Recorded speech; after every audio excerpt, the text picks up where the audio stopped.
I am joined by Robert Griffin III, James White, Field Yates Meanakeims. All right, so first play we're going to look at 2nd and 2, one of the Patriots' first offensive plays. What's going on, everybody? Second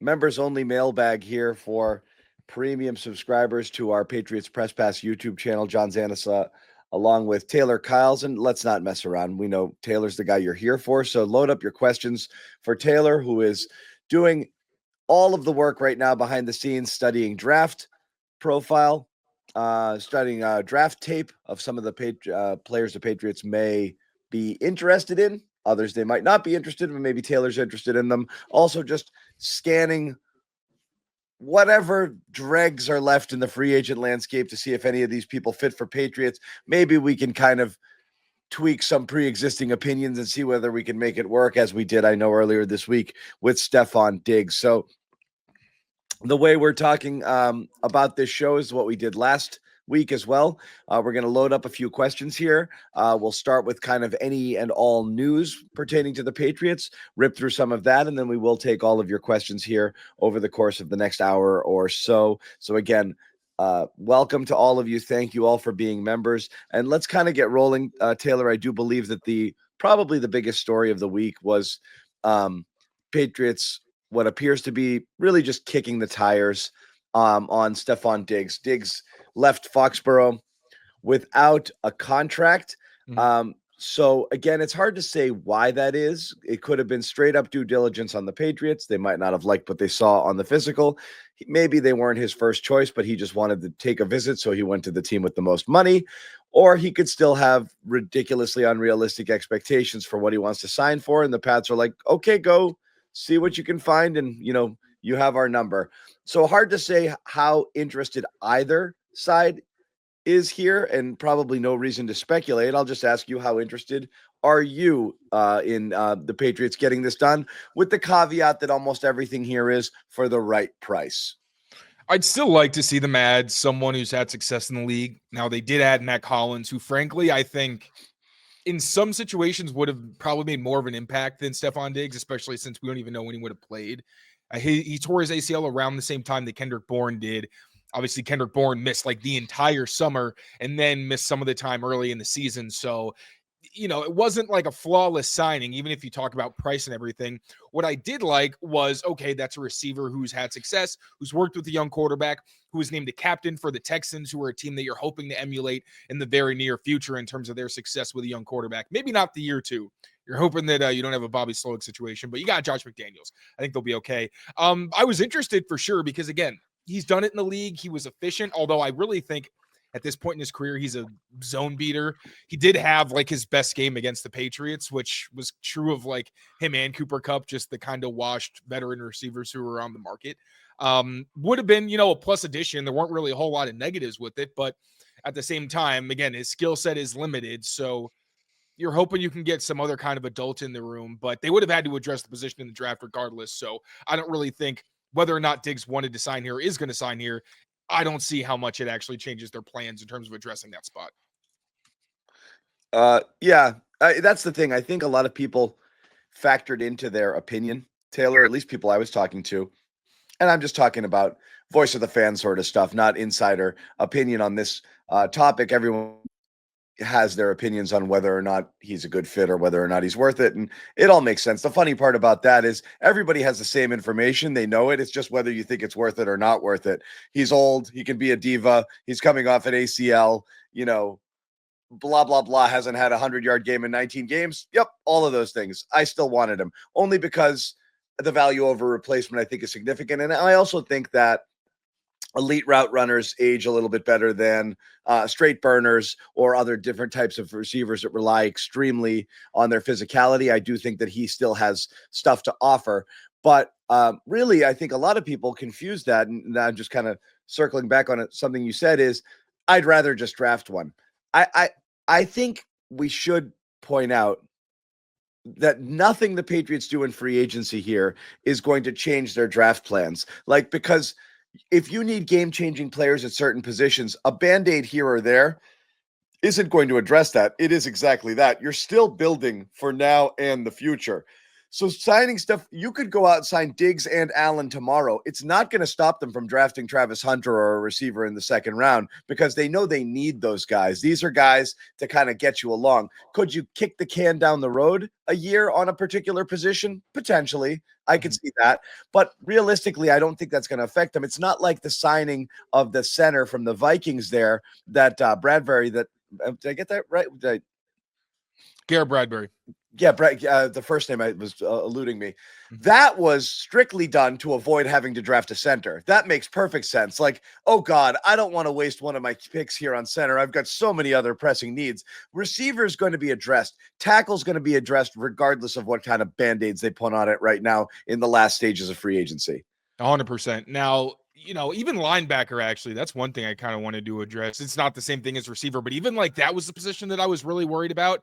Then, Jack Gibbons, our colleague Mike Giardi mentioned that Juwan Bentley's actually slimming down, trying to get to 230. So that's just another example of the spots where they do need help. They at least have depth pretty much everywhere else, whether it's quality depth, that's up for debate, but they at least have bodies that can compete, and you're not completely desperate going into late April. But wide receiver and left tackle, they're premium positions. They're very hard to find. And for a team like the Patriots, where you can't really attract the kind of talent that puts you past the needle on those spots, then you're going to have to get some homegrown guys. You absolutely are. And so, I mean, that's the key to all of it, right? I mean, I don't think anybody here is deluding themselves into thinking that you can solve all of your problems in free agency. You can't. And we knew that going in. They did plug some holes. They did get a little bit better, but draft and develop, as you see all of the best teams out there, that's how you build the team, and that's what they're going to have to do. So no matter what, they're going to get talented players regardless of who they pick off here. So I wouldn't really be worried. Staying on Diggs before we move on to other things here.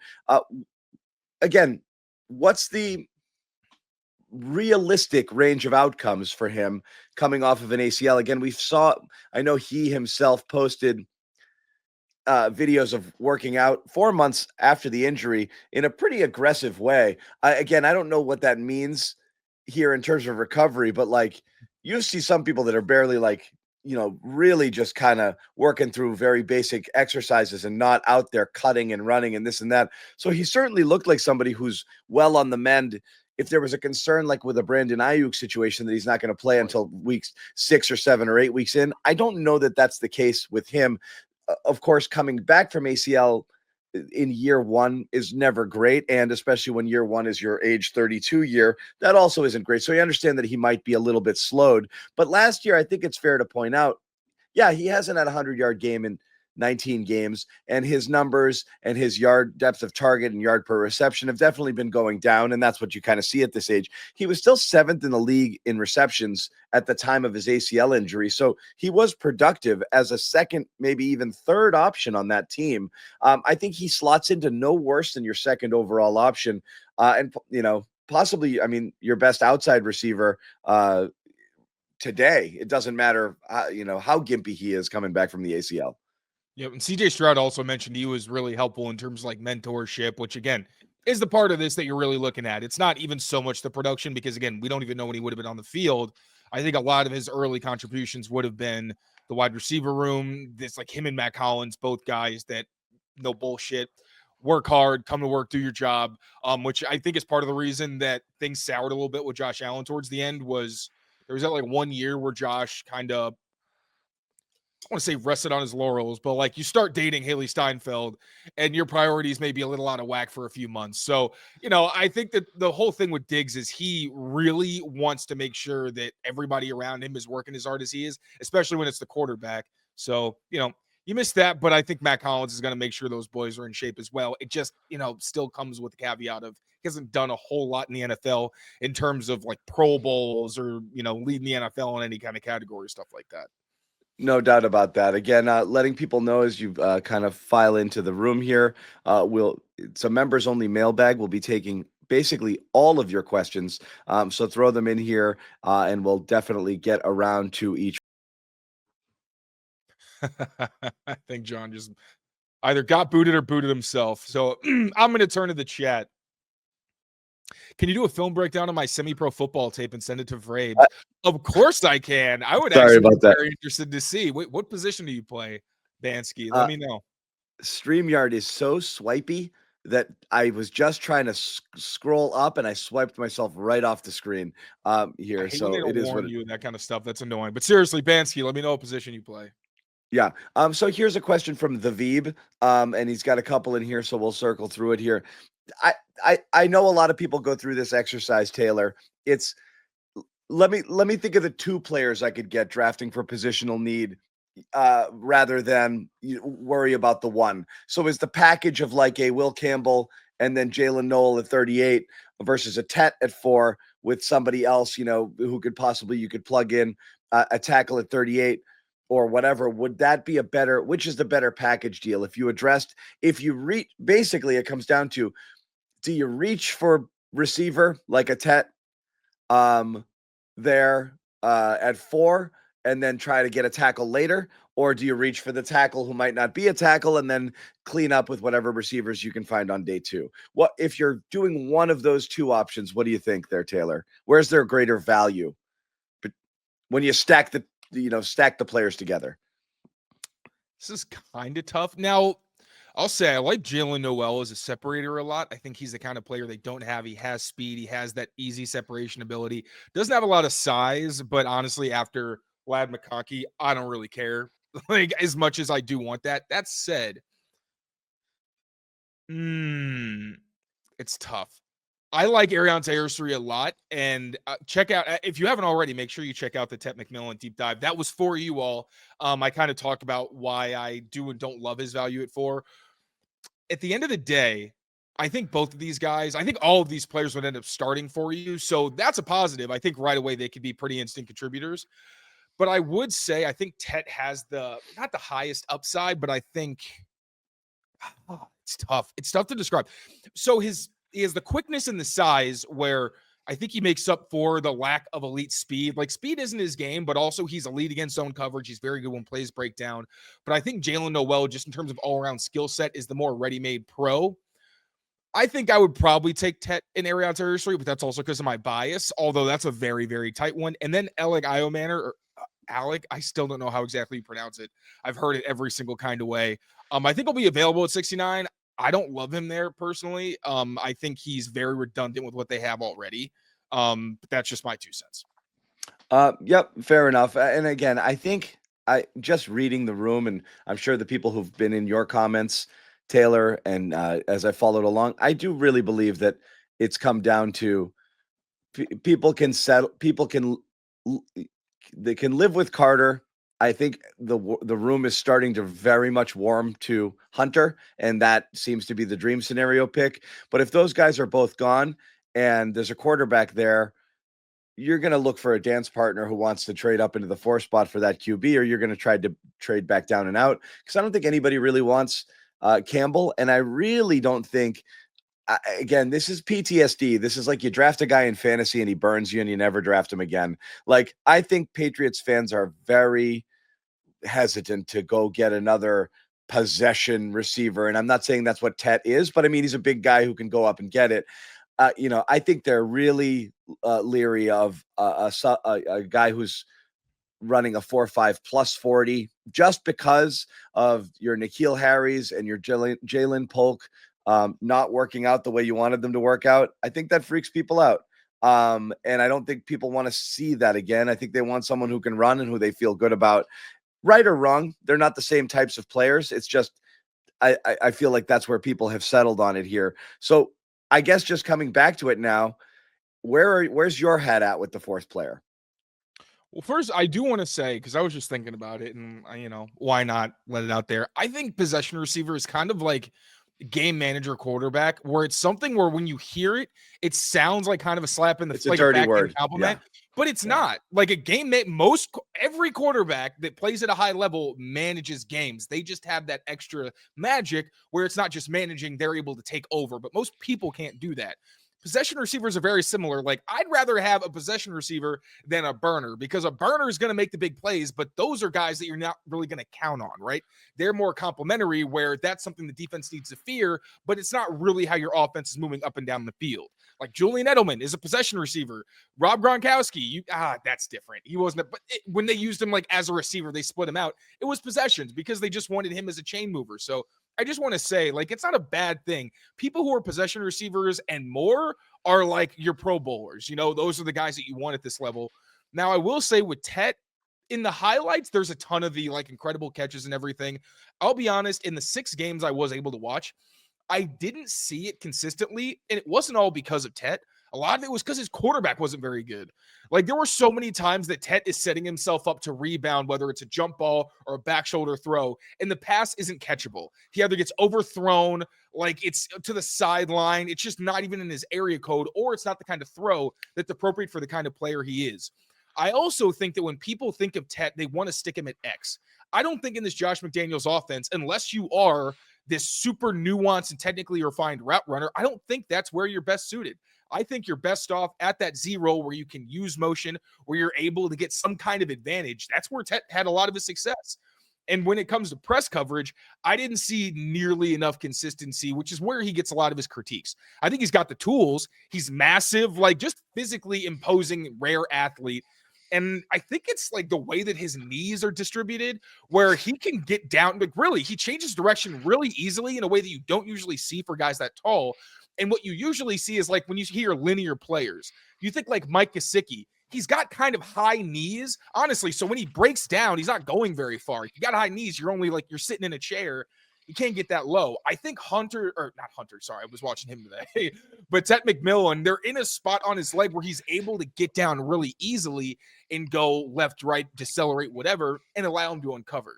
I think it's going to take him like a year or two before I'm like, yeah, he could play X all the time if you want him to. But I think if he comes to the Pats, Josh is going to move him all over the place. And that's where he had most of his success in college. Like put him in the slot, have him at different spots in the bunch, put him in motion, like make him your Edelman with more downfield ability is basically what I'm trying to say. So that was my whole kind of Tet spiel. Yeah. That all said, I kind of lost the plot there. But all that said, I would still, as much as I do like him, I would rather still address the tackle spot. And it's really just because if you like Membu, who Tony Pauline reported that the Patriots have shown a ton of interest in, Will Campbell versus Tet, that's one that I feel like a little more even because both are still projections, but they could be really good players and they were really successful in college. But even still, you can kind of, if you're really looking at it, there's plenty of things to critique versus, say, an Armand Membu, where the only real projection is can he play left side? And that's not a crazy projection as long as, you know, you do your due diligence and you find out whether or not that's an option. Versus like if you get Jaden Higgins versus Tet McMillan, I'm not really mad about it. I think Jaden Higgins is a much more refined route runner, less wasted steps. I think Tet doesn't use his physicality the way that you want him to consistently. Sometimes it's jump ball. Sometimes it's a route runner where it's like, dude, you need to be a bully out here. That was the Nikhil knock. Right. And it's just like assert your dominance a little bit. He's a big guy who played like a small player. guy. Like Tet is faster. Tet is more fluid. He is not N'Keal Harry in any way, shape, or form. Like Tet's a legit first round, top 10 kind of player. I just say, all right, but with his limitations, if you're talking about a second round value, I'd rather get the left tackle who contributes on every single down and then try my luck at receiver because you can get a receiver. Pro Bowl guys, maybe not, but you can get a bunch of quality guys. Left tackle, you just don't get Armand Membu types very often.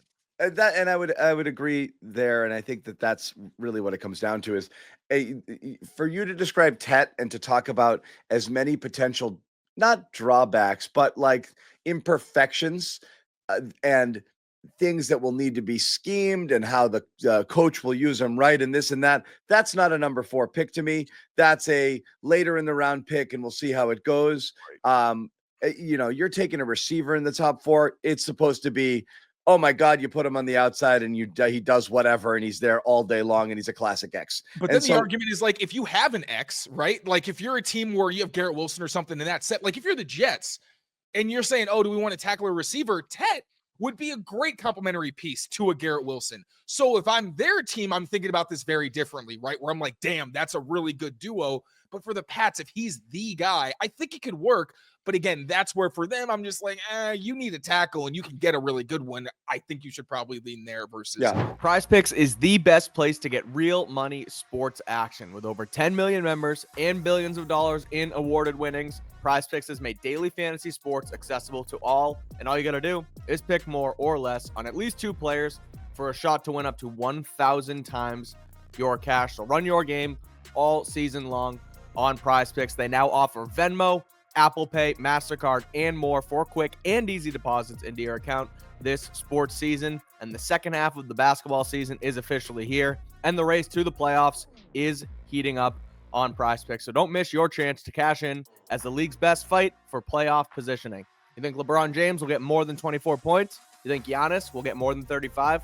Cook up those hot takes with your friends and win real money this basketball season. All you got to do is sign up on the PrizePicks app today, download the app, and use that code CLNS. You get $50 instantly after you play your first $5 lineup. Again, download the app and use code CLNS to get $50 instantly after you play your first $5 lineup. PrizePicks, run your game.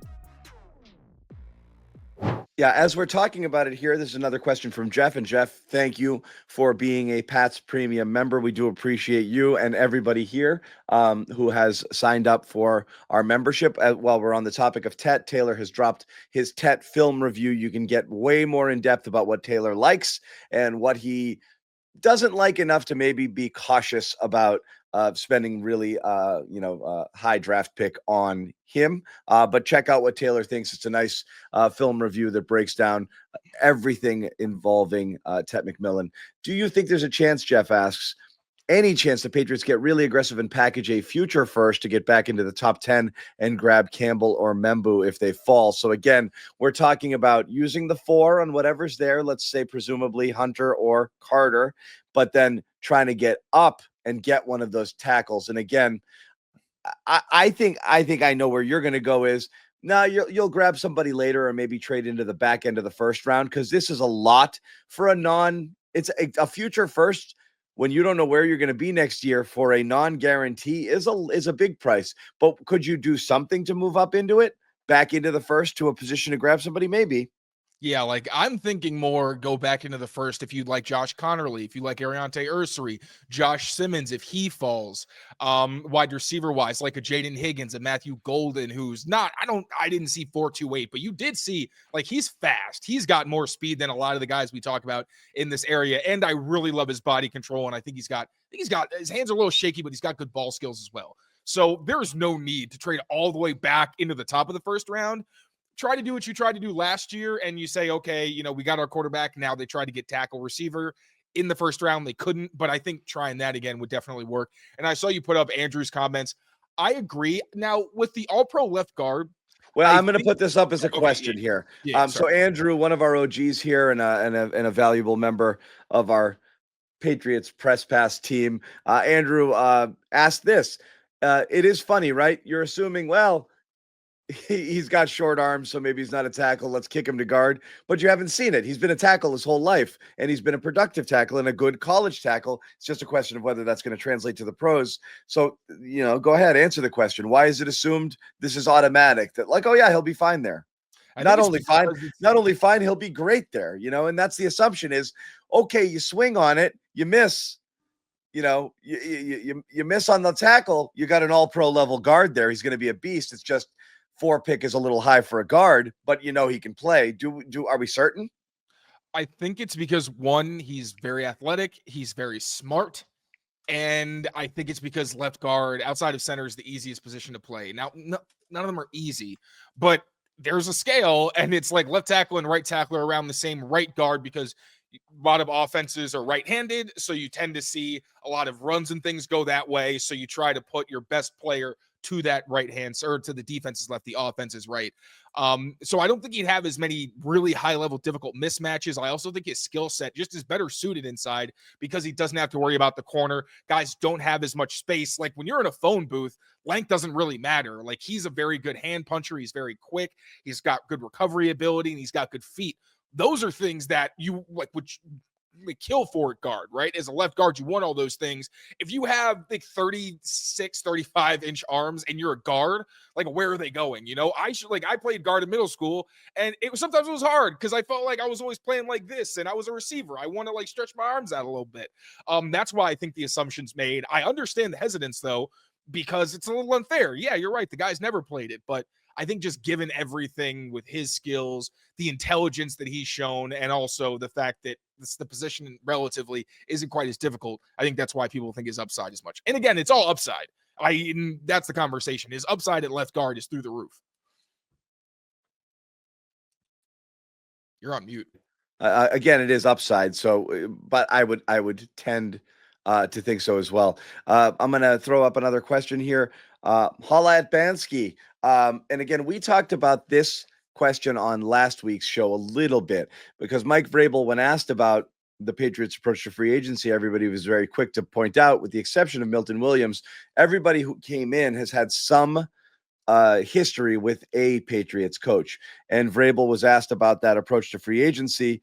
And he said, I honestly don't know how you can do free agency any other way. And that's mainly because it's such a crazy short window to get stuff done that the familiarity is almost the only thing most people have to go on, because there's not much else you can do. You're just trying to quickly get people before they go off the board, and you're going to reach out to the people that you know. But this is a good and a bad thing. It burned you last year, Tayler, because they didn't know anybody, but also sometimes can create an environment where you're just basically like, okay, so we're the Titans now. Like that, they weren't that good a couple years ago. Do we really want to fill ourselves with this, his former coaches and his former players? Where's the new stuff coming? So your thought here about it being a plan, or just, hey, I'll grab whoever I have familiarity with to plug some holes because we have a lot of needs?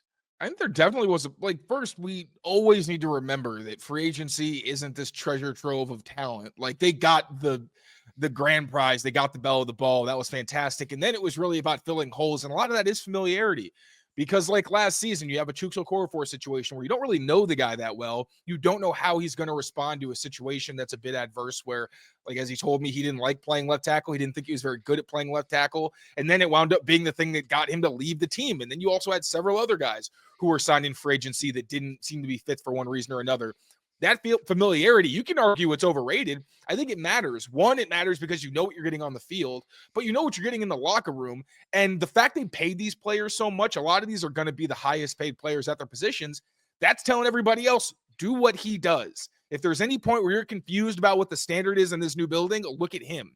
And that's why I think it's a plan. Like, they addressed every position that I thought they were. There were some players that I didn't expect because I thought maybe there were like some marginally better talents, but there was no deficit. Like Carlton Davis, Paulson Adebo, Charvarius Ward, DJ Reed, like they're all pretty much in the same bucket. They're man coverage specialists who can also make plays in zone, right? Then linebacker, they wanted Jamie Sherwood. Well, they had to pivot. Robert Spillane is also a very good player. Milton Williams was the bell of the ball. Harold Landry, I know a lot of people are confused about that one, and I think that's definitely a case where it was just like, you like him, so you decided to give him a bag because you had money. I don't care as long as the contract never comes back to bite them, but he's been productive. He's a really good run defender. Caleb on Chason, he's not making a whole lot of money, but finished the year strong. So again, they're filling holes they needed to fill. And I think it makes sense bringing in guys that you know, because you want the standard set. You want guys where there's not going to be a bunch of gray area. And that's huge because you already have to deal with a lot of young players who, I think it was reported today that actually Javon Baker, Doug mentioned it in an AMA. Doug on Reddit did an AMA. And he talked Javon about Baker has a relationship with Mike. Like, that was exactly what you wanted. When Mike Vrabel signed and everyone talks about DeJuan Jones, he incentivized by being like, hey, you got to lose weight, but making him celebrate every milestone. That's exactly what Javon Baker needs. That's what Jalen Polk needs. He doesn't Javon didn't need a coach who said that he, was having mental issues. And at the time, I kind of appreciated the transparency because it was so obvious. But then the fact that it resulted in Polk having to constantly defend himself and didn't help his own case. But again, these are rookies. And it's nice that this is the head coach. Not that Mayo wasn't in their corner, but maybe that just has more experience dealing with this and connecting with them in this certain level. Again, because Mike Vrabel is like Mayo, but much more accomplished, if we're being totally honest. He's got the rings, he's got the all-pros, like more so at least. It comes a little differently. So you're hoping that under Mike Vrabel, they can turn some of that stuff around by using this bedrock of veteran players who they're going to be positive influences. Yeah, and I think the biggest knock on Gerard Mayo in year one is, there's a lot you could talk about, but I think the one thing that, as it pertains to this particular conversation, you don't know what you don't know. And if you're surrounded by people who also don't know, you're kind of winging it. And so you think you have a good plan or a good idea, and it's the whole Tyson, everyone's got a good plan until they get punched in the mouth. That's what happens. And it really happens for anybody out there who at any level of their lives or their jobs or whatever has been a new parent or a or a boss leading a team, and you're doing it for the first time. You think you know what's going to work, and then you're in it and you're like, no, nope, it's way harder and way different than what I thought. And you're going to take your lumps there. If you have a runway 3, 4, 5 years to be able to figure it out, a lot of people will, but it's crazy how much stuff you have to figure out just in terms of not only setting a plan that's going to work for all of your coaches, but your players, and how you get the most out of them, when to push them, when to do whatever, how to lay down the law and what's acceptable versus what's not. It got away from Mayo so quickly where everybody thought that they could just air their grievances publicly, and he had to push back a little bit because he started to look bad as a result of it. So, Taylor, I'm going to put up a question. I have a camera setting I got to play with here that I'm going to throw up there. But I did want to you're going to go solo for a second. We talk about coaching here. And this is an interesting question from, let me go back and find it. Apologies. I had it teed up and I lost it. From the Veeb. How much of the offensive line problem last year was the coaches, and Will Marone, and everyone else there make a big difference? So I think part of the issue with the coaching last season was that Scott Peters' system, and I love the strike system. Everybody knows I was a big fan of it because it was interesting. It's, each phase of a pass set where it's set, strike, and then recover, however you need to do that. I thought it was interesting because it was kind of coding, right? Where it's if this happens, then that happens kind of systematic approach. That's great for veterans where they've been doing something for a while. They've been in the league. They're just looking to improve. They're not trying to adjust to an entirely different level of football. So with Vidarian Lowe, for example, it worked pretty well for him because Vidarian's whole issue was his arms were too long. Andre Weingarten actually kind of taught me that. Didn't realize how detrimental that could be, but it made sense because if your arms are too far away from your body and somebody knocks both of your hands down, there's nothing you can do to recover. Like, you're beat. Maybe if you've got great feet, you can spin and throw your body, but that's about it. So for him, being able to use one hand was great because if they knocked it down, he had the other to recover, and he had enough length. It's not like a lot of power that he was able to survive. Now with young guys like City So, who hasn't played a ton of football in the States, and these are different games in Canada versus in the US, like Layden Robinson, who'd never been in the league before, like Caden Wallace, who had never been in the league before. It was a lot tougher for them to really catch up and understand all of this different stuff. I think they liked the concept and the purpose of it, but it was a difficult thing to actually execute in practice. And as Scott Peters mentioned constantly, you would have not liked Layden to have to start in an ideal world. Like, perfect situation. He would have been able to redshirt, learn behind the scenes, practice, get the technique down, and then really take that next step that we're hoping for this season. Now, Marone, I don't want to get people too excited about him because from what I've heard, when he was at Alabama, their players didn't really progress a whole lot. It was the same thing.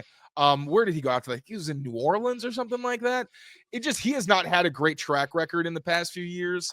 That does definitely worry me. Now, this is a veteran staff where I'm just hoping they see something that we don't know about. I think Jason Hufftailing is another pretty integral piece of that room, and Morgan Moses, because Marone is noted as big of a hard ass, so they can kind of translate that for the younger players who may not be quite as used to that style of coaching. But yeah, I really appreciate what Scott Peters did. I think he's a great coach for veteran offensive line rooms and rooms where young guys have a chance to be in the background and learn slowly. It's just the way that he coaches, and I don't think it was bad. I think he brought a lot of positives, but just like his strike system for a room that was relying on so many young guys, and even Trey Jacobs, who had barely been in the system, he was picked up after roster cuts. I think the whole thing was just kind of a really bad and unfortunate situation put on by injury. We have breaking news. What? It's not that breaking. Stefon Diggs just followed Drake May on Instagram. Oh, okay. He wasn't before. He is now. Ooh. If I had a nickel for every time somebody followed or unfollowed somebody, and I'm not, no offense, Jeff, but I've grown numb to those. It's like when you see the Larry Fitzgerald picture on Twitter, just like, okay, I get it. I'll wait till I see something. Patriots Daily is powered by Game Time, the best place to get tickets to your favorite events. And it's not just sporting events. There are also tickets to shows and concerts as well on the Game Time app. And they have our favorite feature, the Game Time Picks feature. That makes getting those tickets even easier, filtering out the fluff to show you only the incredible deals on great seats, so you don't have to waste time searching through thousands of tickets. And as you know, NBA playoffs are approaching, and the NCAA tournament is also here. The first round will take place in Providence, Rhode Island. So if you're local and want to get to those games, you could get into session 1 in Providence for Friday and Saturday right now for as little as $125. And you get to see 2 games at that price. It's High Point versus Purdue, and then McNeese versus Clemson. So get in on it right now. Head over there to Game Time. That is the all-in price as well, that $125. You got to toggle that on in the app. It's my favorite feature. So take the guesswork out of buying tickets with Game Time Picks. Download the app, create an account, and use code CLNS for $20 off your first purchase. Terms apply. Again, create an account and redeem code CLNS for $20 off. Download Game Time today. What time is it? I'll throw this one out here because this is the war of Taylor and John here. Okay, my instinct is not to trust anything until I can see it. I can get optimistic about some stuff, but ultimately, I'm not going to just accept it because it's going to be great. Like, I didn't think Bill O'Brien was automatically going to make them great. I think a lot of people thought that they would transform the offense just for one guy. I do think a lot of times, I'm not saying Taylor does this. I'm saying there is a perception that new is always better. And while you assume it is because it was so bad last year, in the same vein, Taylor, didn't we assume new would be better when you got rid of Patricia and Judge? And it was not, right? And so that tells you that the problems are deeper, and that also you brought in people that weren't necessarily the right people to fix it. And so, or it couldn't be fixed, whatever it is. Why are we so certain again? Because this is the third time through, third time in 4 years where you're like, wow, all of these changes behind the scenes are really going to unlock the best from our players.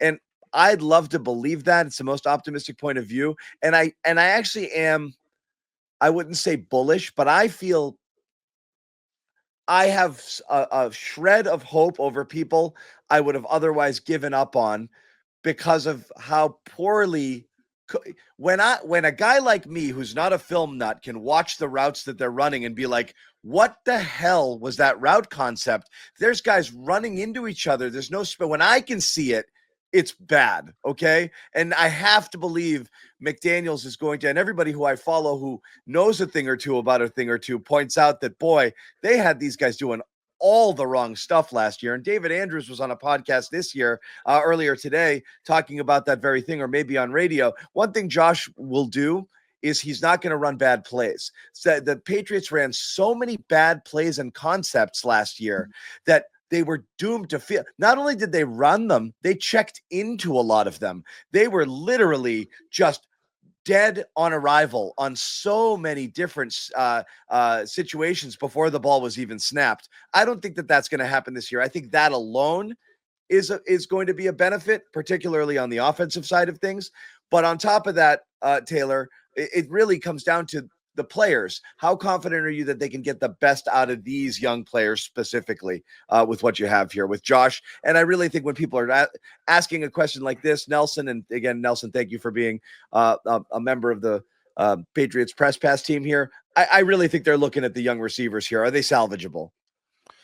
So I think that Todd Downing, you have to acknowledge that he is a bit of a projection. Now, he has coached quarterbacks a lot. There's value in that. You can try to articulate things to receivers in a way that makes it easier for them to say, oh, that's why the quarterback would want me to run this many steps, throw in a fake here, maybe, whatever the little nuance and coaching points are. He also did coach tight ends, so it's not like he's never coached pass catchers before. That is pretty significant, but he's never coached wide receivers. And the Patriots haven't had someone who's coached receivers, and I genuinely don't know. I think maybe since Chad O'Shea was the last guy who had any experience coaching NFL receivers. So it's kind of rinse repeat that way, but Downing is someone at least that Vrabel knows. And also, like, Downing's time in Tennessee didn't go great. Like, he got a DUI. It kind of affected, I think, the offense. And then he never was able to replace Arthur Smith. Todd Downing was one of those failed experiments. If he's the one to bring him back on the staff, clearly there's something there. And I have heard that when he's not in the role of being like a pass game coordinator, offensive coordinator, in a niche role, I've heard he is very valuable. So I don't want to poo-poo him, but I'm definitely skeptical of what he can do. I know Mike and I did a whole pod about, guys that I was skeptical of, optimistic. He definitely is like, I'm cautiously optimistic, I would say. Some other guys just going through the coaching staff, seeing who kind of jumps out. Doug Marrone, again, cautiously optimistic because this is a room with actually, no, they're going to be relying on probably at least 2 young players. Whoever they draft at left tackle. Then I think Layden Robinson's probably the shoe-in at left guard, even over Cole Strange. I went over the tape last night for Layden, and I was drowning in so much bad football. I think my brain kind of glazed over. He really, and I was saying it at the time, but watching it again really kind of made me feel more comfortable with him potentially being the guy. But can Doug get the best out of them young guys? I don't necessarily know. So I'll definitely be on the lookout for that. Quarterback wise, I feel very, very good. Obviously, Josh is back. Thomas Brown's got a lot of great experience. Riley Larkin's a fascinating ad as well. And then looking at the defense, there's no one that really worries me, I would say. Like all of these guys really were with the Titans, so it's not like there's any lack of familiarity. I just don't love replacing Mike Pellegrino because he was one of my favorite coaches on that staff. And Justin Hamilton, he's probably the biggest unknown on that defensive staff, where he's actually coming from Virginia Tech, where he did have a lot of success. So I would say wide receiver, offensive line, and cornerback. Probably not what people want to hear, but those are the places where I am optimistic, but I definitely am a bit in wait and see mode. Wait and see. And again, just following up here, a guy like Baker not lining up, on him or the scheme, or on him or the coaches, a situation specifically like this. Sorry, I need to read that one more time. Nelson had asked whether a guy like Baker consistently lining up, not knowing where he's supposed to be, is that him or the scheme? I don't know if it's scheme versus coaching. That was a pretty simple scheme. I got to put it 90% on him. I think my daughter playing flag football understands when they say go there, you go there. So him consistently when Alex Van Pelt is calling you out in front of the media. Like Alex didn't call guys out very often unless it was repeated mistakes. Like it took Drake, I think, 3 weeks of pretty questionable turnovers for Alex to be like, yeah, we got to cut the shit. And Baker, when somebody was asked about him, he did not mince words and was like, we have to know he's going to line up where he needs to be. He needs to be where he needs to be. He's got to do what we need him to do.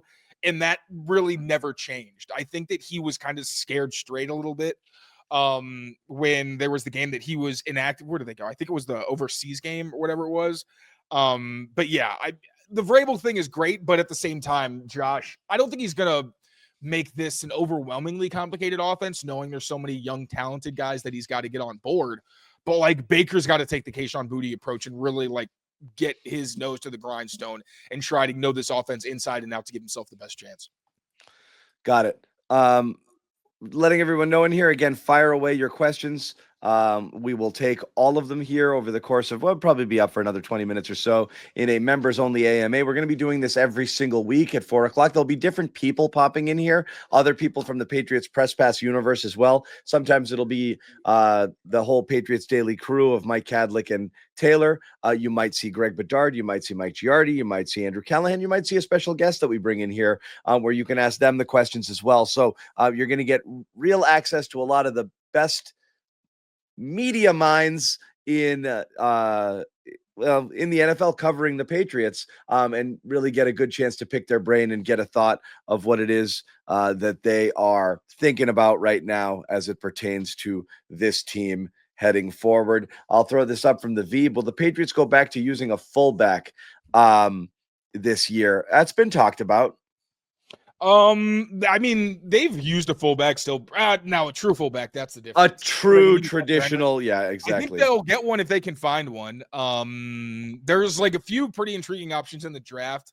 JJ Pegas, there's the guy from Alabama. I cannot remember his name, but I think there's going to be options, and I would think that if they can get one, they will. I think that Giovanni, oh my gosh, I'm doing terrible with names. Giovanni Ricci. I think he's played some fullback. So maybe that's like the plan right now, but I guess we'll see. But I do think if they can, they will add one. Okay. Other questions? I know Tayler, a couple things Tayler wanted to address, and we'll wait on some of your questions. Some things that we were talking about here. The question on left tackle. and whether you have something on the roster currently, Taylor, that's good enough, meaning as good as anything you're going to get at this point in free agency. It was reported that the Patriots took a swing at Cam Robinson, maybe not a hearty one, didn't end up there. You're looking at what, maybe Tyron Smith is still left. And then is there anything else beyond that you would say, oh, I think that's a little bit of an upgrade, or are you better kind of floating with what you have now? And that would include Vidarian Lowe. And then again, potentially Layden Robinson, who the Patriots have said on record last year, they're like, oh, yeah, we think he's a left tackle. And then they said, what? I don't think they said that. They did. They tried to make him a left tackle. They wanted to experiment with him. Caden. Oh, so sorry. Could Layden Robinson be I'm sorry. I thought it was the Caden. I thought you were asking about Caden Wallace. I didn't even read the graphic on the screen. Oh, no. It was Caden Wallace. I think he could be the future at left guard. Left tackle, I think Caden struggled enough last year. Like, they just stuck him at right tackle. So I'm sorry, you're asking about Layden Robinson. Yeah. I think Layden Robinson, in terms of left guard, he actually looked better at left guard. I was pretty surprised because he'd only ever played right guard in college. Maybe it was just a matter of he had never gotten the opportunity before. I'm not totally sure. But again, looking back at the tape from Layden against the Bills, I was really impressed. Like, Ed Oliver, I don't like him as much as other people do. I think he's very inconsistent. He has some splashy plays, but he's kind of up and down. I thought he handled him. I've always loved the aggressiveness and the physicality that Layden brings. Like, he wants to punish guys all the time, and he wants to be physical and violent. And it's easy to see why the coaching staff likes him. And I think once he kind of settled in, the mental mistakes dropped. The biggest thing was, like, he just looked like he didn't know where he was going, because I just felt like he was drinking through a fire hose. But we talk about left guard a lot, and it's a spot that the Patriots haven't addressed. I know they looked at guards, but like Will Freeze, but I think that might have been him trying to make sure that he had some opportunity. Wait, I just completely lost my train of thought.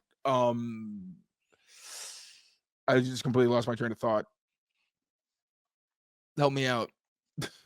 I can't. I'm going to put something else up. Okay. Greg Bedard keeps saying that he thinks we'll trade for wide receiver, Brown or Ayuk, and it would happen before April 1st for Ayuk or Brown. Is that a gut feeling or reporting? I can't speak on Greg thinking that, but I don't know if you have any, if your gut tells you anything on whether or not a trade is what's in the offing here for the Patriots. I don't understand why Brown is even being talked about. I think that Ayuk makes sense. Brown, I think it's just because of kind of some of the funkiness that happened towards the end of the year, where like there was the whole like reading the book on the sidelines, and then even when he won the Super Bowl, he was like, yeah, I just want to, that wasn't really as satisfying as I thought. And obviously the Vrabel connection is very, very obvious there. They were really close. Vrabel was pissed when he got traded. So if AJ Brown ever becomes available, I would assume the Patriots would do everything they could to get him in the building. Ayuk is just because he's hurt. The 49ers are clearly trying to move on at wide receiver. But also I hope that they don't chase him where, like, if he doesn't want to play in New England and that's still an issue and he doesn't care about the money or the quarterback, don't bring him here. And I think they understand that. I don't think Vrabel is ignorant enough. No, he's played in the league. Like, he's not so ignorant as to bring somebody in who's going to be some kind of cancer, a guy who's getting all this money but doesn't want to participate, especially when you don't know what he's going to look like when he gets on the field. Now, if he buys in, yeah, absolutely take the risk, but not for a guy who, I just don't need any how do I put it? I just want as many adults in the room that want to be there as possible. Yep. This was covered to an extent, Taylor, but it's saying if it's Hunter at 4, again, how interested are you in locking in that left tackle to the point that you're ready to move versus just seeing what falls to you in the second?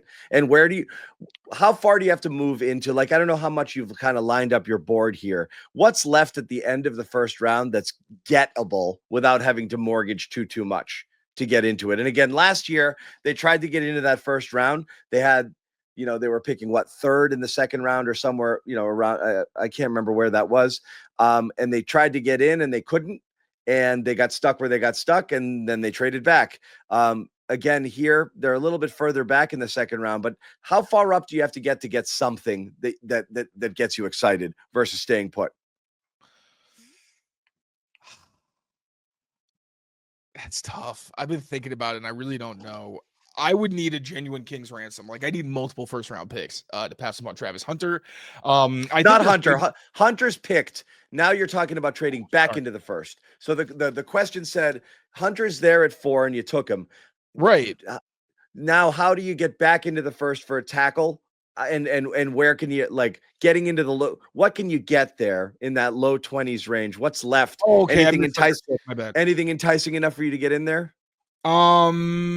If there's like an Ariante Ursary, maybe I like him. If they've already addressed receiver, I still think Charles Grant's still a bit of a project. I do think they're probably gonna have to trade back into the end of the first if they really want somebody, depending on I think on the day how the tackle class ends up falling. Yeah. Yep. Fair enough. As we go in here, we talk about this. This is always an interesting one with the tackle thing. This is, I think, one of the more fascinating things for a lot of people here, because to me, you always look at certain benchmarks that come out of the combine that end up knocking a person's draft stock down considerably. For quarterbacks, it's always been hand size. That's always one of those things that really kills people, or if they're a little bit too short, which is understandable. You want the quarterback tall. Hand size is an obsession when it comes with quarterbacks. 40 times, obviously, when it comes particularly to receivers, 4 or 5 plus seems to kind of be just that killer that you can't overcome. And it's actually curious, Taylor. We talk about Tet running anywhere between a 4.53 and a 4.59 even. The last receiver to run a 4.5 plus 40 and be drafted within the top 15 is Mike Evans in 2014, which is crazy because that just shows you how seriously people take it. And everyone will throw out this guy and the Devontae and this and that. It's true. But those guys go lower for a reason. And they have to be so good in so many other ways when they don't have that burner speed. That's why you don't take them up high. Doesn't mean they can't be productive, but you really want no imperfections when it comes to your wide receiver when you're drafting them within the top 5 or 10 picks. But as far as the arm thing, I find this fascinating. 32 and 33, you're an all-pro left tackle. 32 and 7/8, you're a guard picked in the 20s if you're lucky. And that's your career path. It's unbelievable to me that this is the case, but you look at the history of it, it's unreal. People just aren't successful if they're not 33 plus, even closer to 34. Is this trend going to be bucked at some point? There's going to be an killer left tackle who comes in with 32.5-inch arms and everything's fine, or it really is that important? I mean, yeah, no, history is history for a reason. I don't see that changing because the defensive linemen are only getting better. And those 1/8 of an inch matter because it's just like boxing. And you're talking about, I always say this, it's a game of inches. If you're talking about the Super Bowl and Myles Garrett is rushing and you miss him by that 1/8 of an inch, that is all it takes. He gets under your shoulder. And if you just had an 1/8 of an inch more, maybe you could have made just enough contact to kind of take him off of his trajectory. Instead, he's untouched, maybe gets to your quarterback. Like these things do matter. And if you don't have long arms, like not all offensive linemen, like some offensive line coaches like Scott Peters wants it because he wants you to strike first. He wants you to initiate contact. Some coaches are fine with saying, hey, this guy's got great feet and he's got great hands. I don't really mind because even if a guy's got long arms, he's not going to be the first one to strike. So he's able to basically be the one who dictates all the engagements that way. So there's definitely going to be different measurements that people prefer, but there's a barometer for a reason, because if you get under that, you will very rarely go against somebody. One, they're going forwards and they're attacking you. So you're in a defense position where that arm length matters versus if you're attacking and you know what you're doing, like for an edge defender, that stuff doesn't really matter as much. Yeah. Another thing you had talked about that you wanted to discuss a little bit on this show is the Juwan Bentley slimming down to fit Mike Vrabel's scheme here. This is a good career move because, this is not the type of player that they want, that big plodding kind of thumper. They want guys who can move. Does this help Bentley? Can he play a different style than what he's accustomed to be able to help this defense? I think his style is just what you want of any linebacker. Like, I think he does technically everything right. It's just that he's a big guy. I think he already started to slim down a couple years ago. I remember that, that maybe it was the Eagles game or in the summer. I just thought that he looked a lot slimmer than he'd been in the past. And then if he is trying to get to 230, I think he was playing it around 240 to, I think Jelani Tavai is close to 250. So you'd be dropping like 15 pounds. If you're doing that and you still have all the functional strength, I really like the idea of him and Spillane next to each other. They're both guys that are excellent against the run, both technically sound in coverage, don't make a whole lot of mistakes. I just think Spillane's better making plays on the ball, but you could also argue that Juwan Bentley would be better at that if he were able to move around a little bit better. But I just think it's at least fascinating because Bentley was somebody I had potentially getting traded or cut, especially because he's only got 1 year left on his deal and wasn't a scheme fit. But if he's doing the work to stick around, I'm all for it because I think he's a great player and a really good leader on this defense. Sticking with the linebacker position, Jack Gibbons potentially replacing Christian Ellis, who was signed to an. Is that a done deal yet, or when is the deadline on the Ellis offer sheet? Ellis's offer, I literally just saw earlier today. I mean, so the reason I phrased it like this is because the writing seems like it's pretty much on the wall right now. You've got the Juwan Bentley news is really what kind of accelerated this for me, because if Bentley is trying to stick around and you've got Gibbons, I don't think Tavai's really got a role on this team anymore. But that makes you 3 deep at linebacker. Gibbons has already played in a Vrabel defense, and I think you do need to draft somebody. So at that point, if Christian Ellis wants to be somewhere else where he might get more playing time, I don't think it makes a whole lot of sense to try to keep him around. But boy, did you spill a lot of ink on Christian Ellis last year. This was your boy. You like this guy. I did, but at the same time, like, he was a project, and I acknowledge that. And if they were willing to invest in it and he wanted to be a part of this, that's great. But also, if you want to go somewhere that you think you're going to have more of a primary role as more of a special teamer, then I think it makes sense. All right, we'll do a couple more questions here before we wrap it up. Willie 5 here. Thank you for being a Patriots Press Pass premium member. I know they aren't even at the draft yet, but with this easier schedule and a more experienced coaching staff, is 8-9 wins realistic goal? 10 being on the higher end? A lot of roster to fill out to make that call. Yeah, it's tough, man. Like, I really need to see what they do at left tackle and receiver. I do think the defense should be good enough to keep them competitive, more like they were in 2022. Was it 2023? Oh my God, these crappy years are bleeding together. I think they definitely have what it takes to be more competitive and still be in games late versus last year where it felt like half the games they didn't really have a shot in. Drake May takes another step. Obviously, that'd be huge. The right side of the offensive line is actually in good shape for the first time in a while. But I think like 7 is really where I would feel more comfortable predicting right now if I were to be optimistic. 8 and 9 is where I get to if I'm like, okay, at least left tackle or wide receiver, one of those is addressed. I'll ask you this question, Taylor, because, I'm curious on it. Oh, and hold on one second as I'm seeing emails come in here.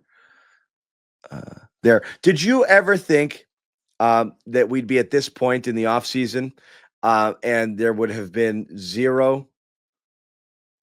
Because it's easy to look back and say, well, who should they have gotten? What should they have done?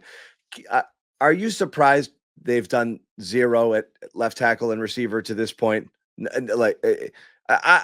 Because things happen the way they happen. You're not going to fault them from Chris Godwin taking way less money. You're not going to fault, some people from just not wanting to come here or teams throwing, whatever. I'm fairly surprised that this, because the way they talked about it and the way even Vrabel talked about it, it's not quite we're going to burn cash Mayo sort of promise that he ended up going back on, but we're going to do everything to protect Drake May and to get him more weapons as the number one stated goal. That was a clear theme of his introductory press conference. Like, our number one priority is making sure that kid's got stuff. I am shocked that they haven't. I know they've tried. I'm still shocked that they're completely empty-handed, and it has to be sobering and a little bit scary for them right now, knowing that this is where they are. Like, you can say, hey, we did all we could, and that's what Wolf said a year ago, and you might be right. You still just can't come up with 0. I did think they would at least get somebody in at least one position, but also beyond Mac Hollins, right? But the market unfolds the way it unfolds, and that's why right now I would say I'm not surprised. Like, Cam Robinson didn't sign till yesterday. Trent Brown, I know, signed today, but like that probably wasn't on the table anyway. And then the wide receiver options just weren't really there. Like DK Metcalf, they didn't like the draft compensation that the Seahawks wanted, and they didn't want to pay him 5 years, $130 30 whatever $million it was, because he doesn't have a squeaky clean profile, and that's just the reality. He hasn't lived up. I'm not getting into the DK thing again. It is what it is. But Cooper Kupp situation where, like, yeah, he's still a pretty good player. He's a great mentor, but it's not like you need to throw out all this money. Like, you are not that desperate that you just need like a warm body. I think like you seriously do need talent. You need I'm amazed they didn't Yeah, that's the thing is, Taylor, I totally agree with you. The overpay for the body seems stupid and bad business, but overpaying for the guy who you don't love but is definitely still good, and again, whether it be Metcalf, whether it be Ayuk, and again, you tried to do it with Godwin, you went way past market there. I am surprised after they missed on Godwin they didn't go heavy all in on whatever number 2 was. That's my thing there.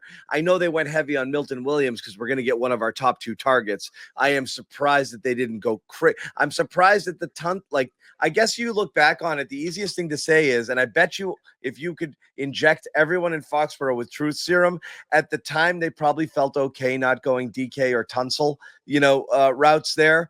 And now I bet they're like, shit, that was it. That was the shot. Like, it wasn't what we wanted, but that would have been how we address it. We didn't, and we messed up, and now we're here. So I don't know whether those things were on the table, whether they were discussed, whether they could have made a play, whether they could have beaten offers. But I have to look back and say, if you had it all to do over again and you knew how the rest would unfold, those might have been the plays you would have had to make, even if you don't love the deals or the players, because being left with nothing, I don't know that it's acceptable. I don't think you can say that you're going to be a draft and develop team that's in the process of a rebuild and trade for Laramie Tunsil and DK, especially like I wanted Laramie Tunsil and I was cool. I wanted it at the time, but I was like, if it's because you want the draft capital, as long as that draft capital works out, we'll see. But if that pick that the Texans wanted, you spend it and it turns into a bust, then yeah, you're going to have egg on your face because you could have gotten somebody to at least secure that spot for a couple of years. And now you have no idea what that's going to be. So none. That's what I mean is with the benefit of hindsight, I wonder whether those are things that they would have liked to do overs on. At the time, I understood it because exactly that. You're trying to be a draft and develop team and desperately want to hold on to that draft capital because you have so many needs and you want to be able to build up. Everybody on your team can't make $25 and $30 million. So you definitely do need those players. Made sense then. I do wonder now if that's a bit of a miss. And I know everyone's got their opinions on it, so we don't need to relitigate it all. As we said, we were going to go about an hour and we have just hit that mark. So we are going to wrap it up, but we do thank you guys for watching. If anybody missed it, we're going to replay this and people can watch it later on. But as we said, this initial broadcast is for members only, to come in here and to hang out and to chat with each other and to be able to ask Taylor questions. And as we said, we're going to have a host of different types of guests on here and you can get their perspectives as well in the coming weeks. You do want to check out Taylor's Tet McMillan film breakdown. It hit the site, members only right now, all pro or GOAT, and that's who's in this chat right here. So go check it out. It's really good stuff from Taylor. We're going to have another one coming up soon on Travis Hunter and why Taylor loves him. Does Taylor love him? I love him. I love him do? a lot. He's really good. He's the truth. He's the truth. He's really good. Are you? What's your snap breakdown if you're drafting Travis Hunter right now? Wide receiver, 100%. 100. It's reverse Marcus Jones for me. Yeah, I can see. Just not really, because I don't think you can like moonlight as a DB the same way. I think in obvious passing situations you can bring him in there for that extra D back. I think for sure. But yeah, it's probably not the same as like a package of gadget plays. It's a little bit different. I think it takes a lot more preparation on defense. Like if we're talking Marcus Jones, where he only plays like a handful of snaps, I think it is tough. I know I was watching earlier today. Albert Breer did a great job breaking down exactly why it would be a difficult one. And I figured like, if it's just man coverage, maybe, but if I can get my tapes on 2011 tape of Julian Edelman, I'm going to try to see how they used him. Or if he wants to maybe throw his hat in the ring. Troy Brown. Tell us how that worked. Troy Brown, it's not impossible. So, but yeah, I definitely want him to primarily be a receiver. Yeah, I think that's where we're at too, and I think that's why a lot of people have really warmed to that thinking, because I think at first when you were thinking of Travis Hunter, you were thinking You're drafting a D-back who's going to play some offense, and that's not what you want, or that's not what this team currently needs. So thank you guys for joining. Thank you for hanging out. Thank you for subscribing. We do appreciate it. Check out Taylor's premium content. We're going to have more stuff coming as well on the channel. So check it out. Also, just all the free stuff is going to be there as well. Podcasts from Greg Bedard and Mike Giardi, I think, hit the site today. Taylor put something out with the Athletics' Robert Mays also, which some really good insight. He's a great analyst and fun to talk to. So insane amounts of football coverage. Go check it out. Thank you guys for watching, and we'll see you same time next week. Take care. After making waves for his decision not to participate in testing at the NFL Combine, Arizona wide receiver Tet McMillan returned to headlines after clocking in a 4.48 40-yard dash at his school's pro day. Now, this sparked conversation as to whether or not Tet McMillan deserved to be in the conversation for the Patriots' number 4 overall pick. McMillan gets his defender leaning off the line of scrimmage with a quick jab step outside, but the defender stays tight to his hip and contests the slant throw. McMillan snatches the ball out of the air, spins out of a tackle, then lowers his shoulder to drop another defender and throws a stiff arm on his way out of bounds. One of the things that makes McMillan so dangerous after the catch, on top of being physically imposing and being able to somehow juke defenders at his size, is the ability to also find and exploit space. That was on full display on this long 3rd and 10 touchdown against New Mexico, with Arizona down 7 points just before halftime. McMillan initially lines up in the slot, where he spent about 30% of his time in Arizona, and hits his landmark downfield right between the hashes.